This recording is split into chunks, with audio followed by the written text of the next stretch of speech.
The platform bustled, not with welcome, but with the uneasy stir of a frontier town unaccustomed to difference. Tallulah Jane Mercer stood beneath a slate-gray sky, her shadow stretching long on the weather-warped boards of the station.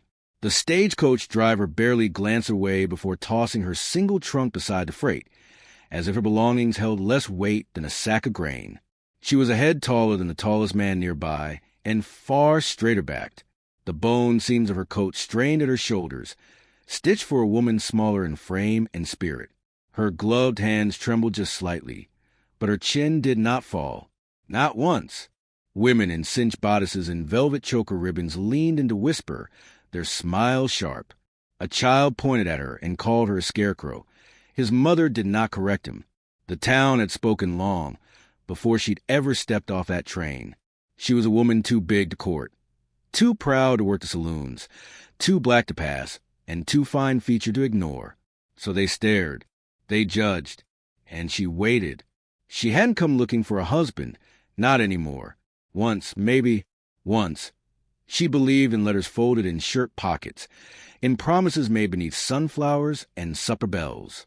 But those dreams had long since been swallowed by dirt and war and the long silence that followed her brother's name being etched on a marble wall far east of here.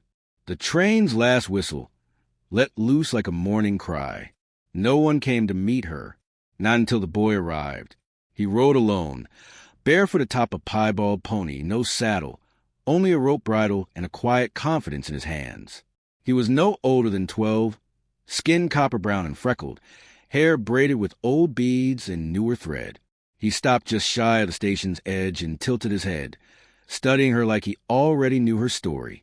Or maybe like he'd dreamed it once. "You Miss Tallulah Mercer?" he asked, soft and certain. "I am," she replied, her voice low, modulated, each word clipped neat. "And you are—" "My name's Micah. My uncle sent me." She blinked. "Your uncle?" He said the wind told him you were coming. Said you'd look like no woman the land had ever seen, and that you'd be standing too tall for the place around her. She swallowed. "Did he say why?" Micah's gazed and flinched. "He said a house ain't got no soul if it's built without the right hands." The phrase landed strange and deep, like something pulled from a story she'd forgotten. She looked past the boy toward the edge of town, where the land fell into prairie and shadows. She thought of saying no, thought of demanding details. Who this uncle was, what he wanted, what price came with such cryptic hospitality. But no letter had ever come for her, not in 3 long years. Not since her mother passed, not since the town preacher offered her work as a cook in exchange for pretending she couldn't read. So she nodded once and took up her trunk. They left without farewell. The station shrank behind them like a mistake she didn't need to make twice. The wagon was little more than a flatbed with 2 rough wheels and a sway to the axle that sang over every rut. The prairie stretched around them like a forgotten sea, coyote-colored grass rippling under a restless wind, fence posts leaning like drunks, and the sky a brooding dome of clouds split blue. Micah spoke only when needed. He pointed out the distant hills where ghost herds used to roam. He gestured toward a gully where he claimed bones of a cavalry horse still lay, bleached and forgotten. But mostly, they traveled in silence, and Tallulah welcomed it. Her ears had grown tired of laughter that wasn't kind. Night approached slow but certain, like a widow at a funeral. They made camp beside a twisted mesquite tree. Micah made a fire from old cedar shavings, and beans warmed in a blackened pot. She unwrapped cornbread from her bag, still fresh from the station vendor, and gave him half without a word. He looked surprised, then grateful. "Uncle don't talk much," he said, voice tentative now. "He ain't mean, just quiet, but he sees things other folk won't." "I've known quiet men before," she said, staring into the fire. "It's what they hide in the silence that matters." He considered that, then nodded once and leaned back against a saddlebag. She did not sleep much. Coyotes sang in the distance, and the stars above wheeled wide and ancient. Her dreams were not peaceful. Visions of trees growing from bones, of hands shaping clay into walls, of a house standing against a storm. A man watched her in those dreams, though she never saw his face. By morning, they rode again. The land grew wilder, less touched by man. Fences vanished. The path narrowed into a rut worn more by game than wagons. The grass grew taller, and cedar trees rose like watchmen. And then, without warning, they stopped. Micah pointed. There. The house wasn't a house. Not yet. It was bones. Cedar beams joined a frame, notched and sanded smooth, rising from a shallow hill like the ribs of some buried beast. Around it, the earth had been cleared but not tamed.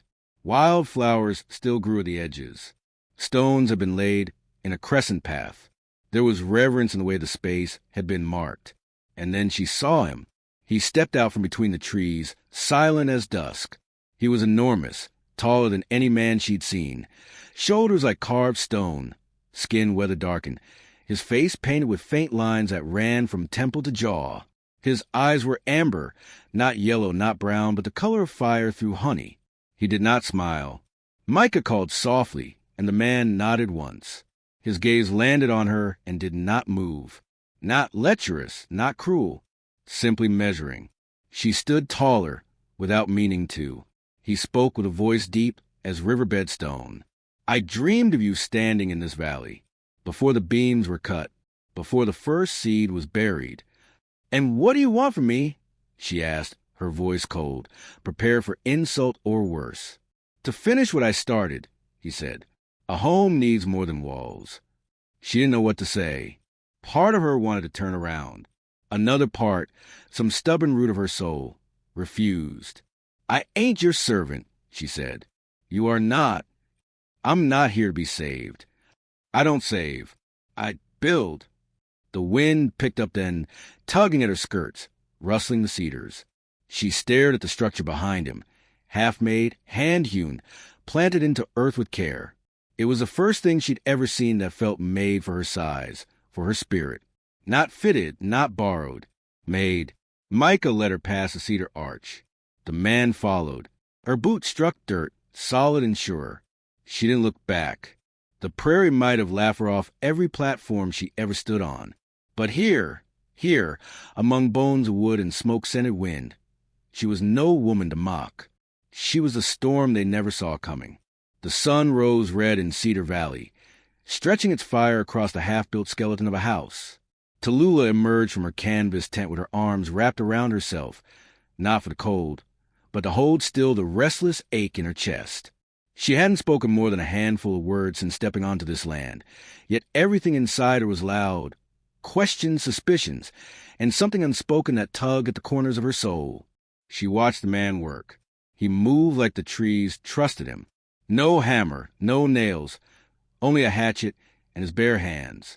Every notch was measured by eye, every joint shape of the blade, so sharp it whispered through wood. He worked in silence, sleeves rolled, muscles taut like drawn bowstrings. His presence wasn't violent, but it held the same weight as thunder on the horizon. Micah sat nearby, carving a strip of bark into a whistle. Occasionally, he glanced between her and the man as if waiting for something to bloom. She kept her distance. By the third day, the silence between them had teeth. You don't speak much, she said, arms crossed. I speak when words are needed, he replied, without looking up. What's needed now, then? He set down his chisel and turned to her, eyes steady. For you to decide if you're staying. She raised an eyebrow. That your way of asking? No, my way of giving you your own say. The response irritated her in ways she couldn't name. It wasn't arrogance. It wasn't flattery. It was space. And she'd never been given that. Not in a dress shop, not in a church pew, not on her mama's deathbed. I ain't here for your charity, she said, stepping closer. And I'm not looking to be claimed. He nodded. Good. I don't claim people. Just build places for 'em if they ask.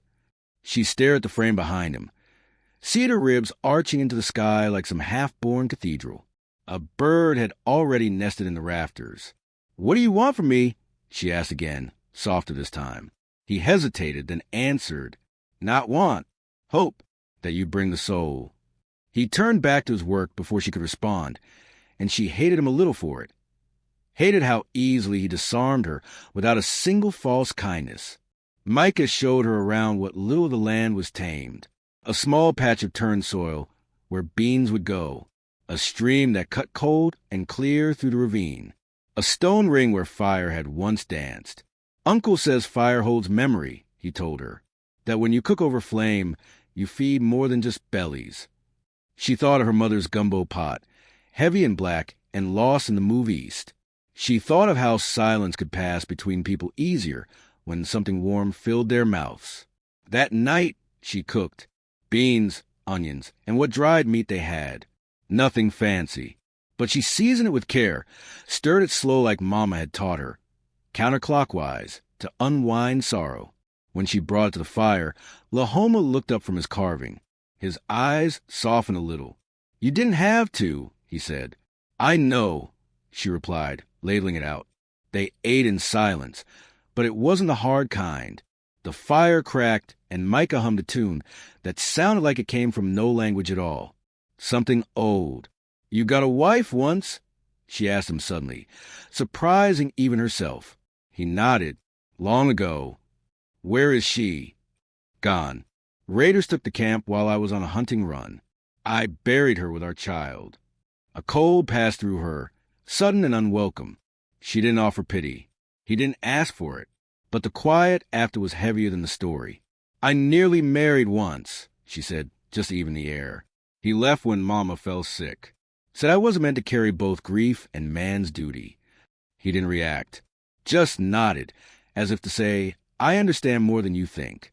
In the days that followed, something shifted. He began leaving cedar shavings near her tent, fine and curled like ribbons. She used them to start her morning fire. He carved a stool for her.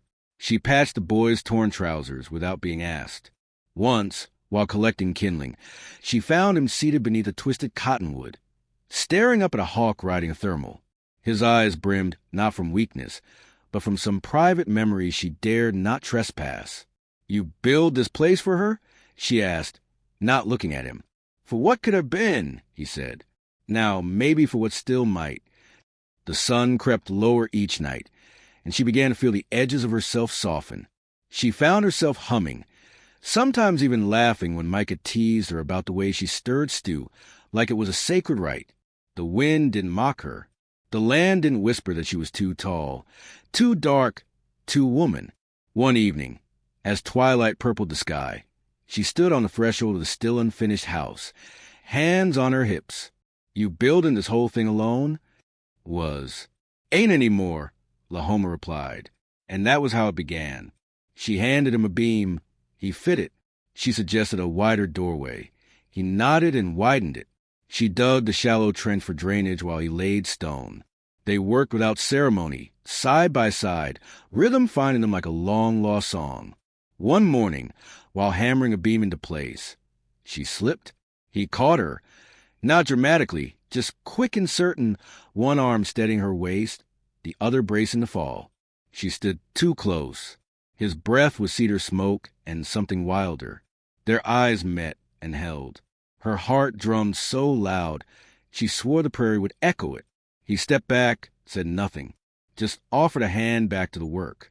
Later, she watched the wind comb through the tall grass and thought, asterisk, there's peace in a man who doesn't take. Just hold steady, asterisk. The sky cracked with distant thunder that night. Not rain yet, just warning. Lahoma looked up at the horizon and narrowed his eyes. "Something's coming," he said. "A storm?" she asked. He shook his head. "Not just that. Men. Land don't stay quiet long when it starts to bloom." She felt it too, that faint pressure of something nearing, like a breath held too long. Still, when she stepped into the frame of the house that night, she looked up at the beams they had raised together, and for the first time in years, she felt like the roof might truly belong above her head, even if it hadn't been nailed down yet, even if the winds were already shifting. The first sign was a fence post burned down to a blackened nub, smoke still twisting like a question into the wind. Tallulah found it at dawn, walking the perimeter with a basket under her arm and a rhythm in her step she hadn't felt since girlhood. She dropped the basket without thinking. Her breath hitched. That post had taken Lahoma 2 days to carve and place by hand. She knelt beside it and touched the char, flakes crumbling beneath her fingertips like ash from a funeral fire. No animal did this. This was human, deliberate. Lahoma stood behind her before she heard him come. "It begins," he said quietly. "How many?" she asked. "Enough to mean it." They didn't speak of it in front of Micah, but the boy knew. He sharpened sticks into crude spears and posted them like sentries around the clearing. He tucked one into the side of the house frame, where the windows would be. He refused to be afraid out loud. That night, they heard the hoot of an owl too close, too timed, followed by a silence that rang too clean. The next morning, someone had carved into the bark of a nearby cottonwood, "Half-breeds die slow." Lahoma stared at the words for a long time. His jaw flexed, but he didn't curse, didn't shout. Instead, he took out his knife, carved a single line through the message, and walked away. Tallulah's hands trembled as she boiled water for the morning wash. She tried to stir counterclockwise, tried to chase away the fear like it was salt. It didn't work this time. "We should leave," she said that evening as Lahoma worked on the door frame. "Take the boy and go. Burn it all if we must." He didn't look up. "I've run enough for one life, and I've lost enough. I won't stand here while someone hangs you from one of these beams you carved." He finally faced her. "This is the only piece of earth that ever bent to me. I won't give it up to men too small to deserve it." She opened her mouth to argue, then saw the fire in his eyes, the kind that doesn't rage but smolders, refusing to die. She recognized it. It lived in her too. That night, under a moon split like an old coin, they sharpened knives and soaked rags in oil. She braided her hair back tight and tucked a skillet near the fire, knowing well it might serve better than any blade. Micah carried a torch and refused to cry. The next day brought more than warnings. A rider came through the trees at midday, whistling like he owned the wind. He stopped just outside the clearing, on the edge of where the land turned soft underfoot. He was white, broad-shouldered, draped in a Confederate gray duster, though the war had been over nearly a decade. His hat dipped low, but his smirk was visible from yards away. "Well," he drawled, "ain't you folks painted a pretty picture? A black mule, a Comanche beast, and a bastard child playing house in the dirt." Micah gripped his torch tighter. Tallulah stepped in front of him. The man tipped his hat lazily. "I reckon y'all best be gone by end of the week. This valley don't tolerate falsettin roots." Lahoma didn't move. "This land was Comanche before your grandfather crawled out of his mother's bed. And now it's white-owned. Progress, you see." "Then come take it," Lahoma said, voice low and sharp. The man's smirk faded just a little. He spat to the side and turned his horse. "We'll be back, bringing shovels and fire." He rode off like he'd won something. None of them watched him go. The moment he disappeared, Lahoma exhaled. "He's bluffing," Tallulah said, though her voice cracked. "No," Lahoma said. "He's warning." They prepared in silence. Lahoma carved stakes and rigged lanterns with oil and string. Micah dug shallow traps around the clearing. Tallulah gathered the flour and lard and hid them beneath floorboards that hadn't yet been nailed down. Then the rain came, a slow, soaking storm that bled from the sky, like a sorrow too old to stop. The beams creaked under the weight of it. The fire hissed, but held. They sat close together beneath canvas, the boy between them, the sound of the downpour drowning their fear and rhythm. "Did you ever dream of this?" she asked Lahoma. "Not the danger, but the quiet after. A home. I dreamed of hands shaping wood and of laughter in the hall. Never knew whose voice it was. Now I do." Her hand found his beneath the blanket. It wasn't romance that passed between them. It was resolve, bone deep and quiet as cedar roots. When the fire went low, Micah, already asleep beside them, Lahoma spoke again. "My brother had a son, half white. His mother died birthing him. I swore I'd raise him far from war. Thought maybe peace was a place. Turns out it's just a choice you have to defend." Tallulah leaned her head against his shoulder. "Then we defend it." The thunder woke them before the sun. But it wasn't sky-born this time. It came from hooves. 6 riders, torches lit, galloping hard toward the clearing. Yelling. Shots fired in the air like war drums. Tallulah stood with her back straight, a pan in one hand, oil lamp in the other. Lahoma gripped his club, carved from oak and bound in rawhide. Micah lit the trench line with a spark, fire jumping to life like it had been waiting. The riders slowed as the fire caught. Then they dismounted. No more taunts, no more warnings. They came with weapons drawn, stepping over the traps carefully, as if they'd done this before. Tallulah threw the oil lamp, and fire exploded near one of the men's feet. He screamed. Another raised a rifle. Lahoma moved like stone given speed. He swung hard. The club landed with a crack against the jaw, dropping the man like lumber. A shot rang out. Miss. Micah screamed something in a language Tallulah didn't know. The sky opened again. She swung the pan hard, catching another man off balance. His torch flew, catching briefly on the roof frame. Lahoma tackled him to the ground. The last attacker aimed squarely at Micah. Tallulah didn't think. She grabbed the skillet and threw it, metal glancing off the man's shoulder. Not enough to stop him. Lahoma roared, not with fear, but fury. He dove between the boy and the gun as it fired. The world cracked open. Silence fell like ash. Lahoma collapsed, blood blooming fast and dark across his side. Tallulah reached him as Micah cried out, hands slick with rain and something warmer.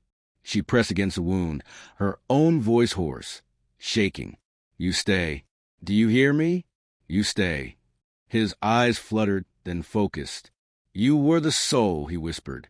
I was just the hands. No, she said, tears falling without shame. We built it together. Outside, the attackers fled, one limping, one bleeding, none victorious. The fire died down. The house stood half-burnt but not fallen. Micah knelt beside them, clutching Lahoma's hand. He's breathing, he said. He's still here. Tallulah nodded, blood on her dress, fire in her eyes. Then so are we. Lahoma did not die that night. The bullet tore through flesh but missed a lung, though just barely. Tallulah stitched him beneath oil lamp glow, her hand steady even as her heart screamed. Rain drummed against the canvas roof, the wind crying like ghosts, and Micah held a rifle he could barely lift, standing watch beside them until dawn painted the sky in muted fire. The attackers did not return. Not yet, but the valley carried the weight of their promise, like a noose still waiting to tighten. The house stood scorched, a few beams charred black but unbroken.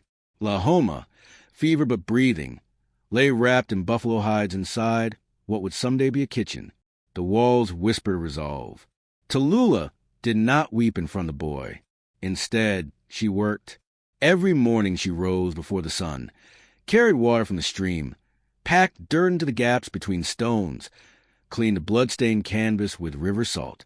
She sang, sometimes not for joy, but for strength. Low, rough hymns her mother once sang as she scrubbed white folks' floors, her voice rising like smoke from wounds that never quite closed. When Lahoma stirred at last, eyes open but distant, he whispered, Still here? She leaned close. We all are. He tried to sit. Couldn't. His jaw clenched. I didn't finish the roof. You'll build it later. His hand found hers. Not without you. Her voice broke then, just a little. You're not losing me. You never had to ask. Outside, the wind had changed. A scent in the air, cedar, wild sage, and something older. Riders were coming, but not the ones they feared. Micah returned that afternoon with two others. One was a Comanche elder with storm-gray braids and a rifle that had seen 3 wars. The other was a freedman in patched Union blues, scars on his face and kindness in his eyes. They rode in not with fanfare, but with purpose. Micah came to us, said the elder. Said his uncle bled for a home. Said a woman taller than the wind sang his name to the stars. Tallulah didn't know what to say. She offered them stew, which they accepted without pride. That night, 5 souls sat beneath a roofless sky, breaking bread inside a broken home, and still it fell whole. They didn't plan a war. They prepared for defense. Old stone was brought from the creek bed, traps reset, torches soaked and set. The elder carved prayers into the rafters in his native tongue. The freedman repaired Lahoma's war club with rawhide soaked in broth. Micah was taught how to shoot properly. Tallulah stood in the frame of what would be a doorway and looked eastward. The land stretched wide and bright, but her body tensed at every shadow. She knew they'd come again. Prejudice didn't tire easily, and hate always circled back to the sound of defiance. On the fourth morning, Lahoma walked. Not far, not fast, but he stepped out from a makeshift bed with the boy's help, bracing himself on the frame he'd carved with his own hands. Sweat poured down his face, and his breath came in ragged gasps, but he looked in the eye and said, "Let's finish this damn house." So they did. Together. She carried beams while he guided. He taught her how to knot lashings tight enough to ride out the wind. She taught him how to align floorboards by sound. Tap, tap, rest. The elder sang over them in low chants. The freedman read verses from Psalms. Micah told jokes so bad they looped back to funny. Each plank raised was a stake against surrender. Each nail, a vow. When the riders came back, it was not with 6, but 10. They came at dusk, when the horizon burned orange in long shadows stretched across the valley. Their leader rode in front, face pale with rage, arms still wrapped from the wound Lahoma had given him. No warnings this time. No insults. Just rifles drawn, torches lit.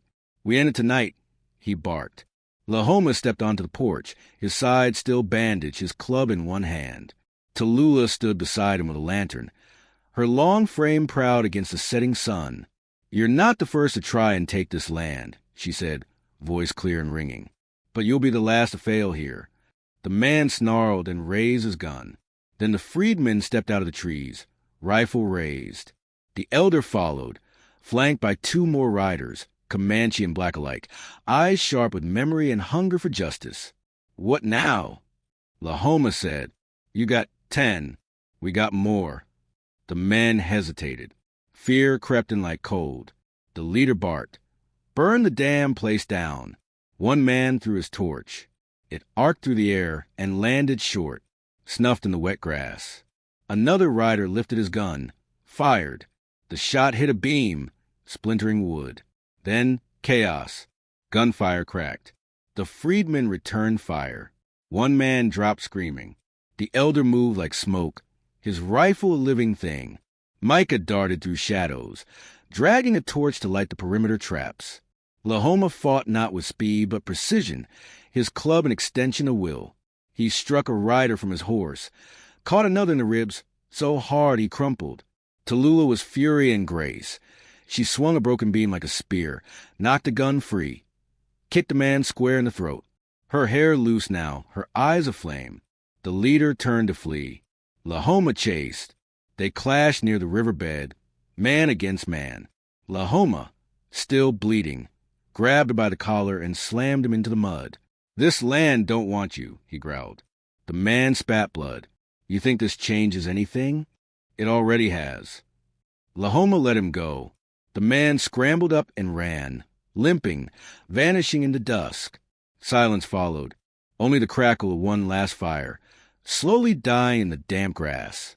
When the sun rose, the valley smelled of ash, sweat, and something cleaner, like breath after a long-held cry. The house stood, wounded, imperfect, beautiful. Micah slept curled beside the hearth, now just a stone circle waiting for flame. The elder packed his rifle and nodded once at Tallulah. "The wind chose right," he said. The freedman took Lahoma's hand, clapped his shoulder. "You ever need another nail driven, you send word."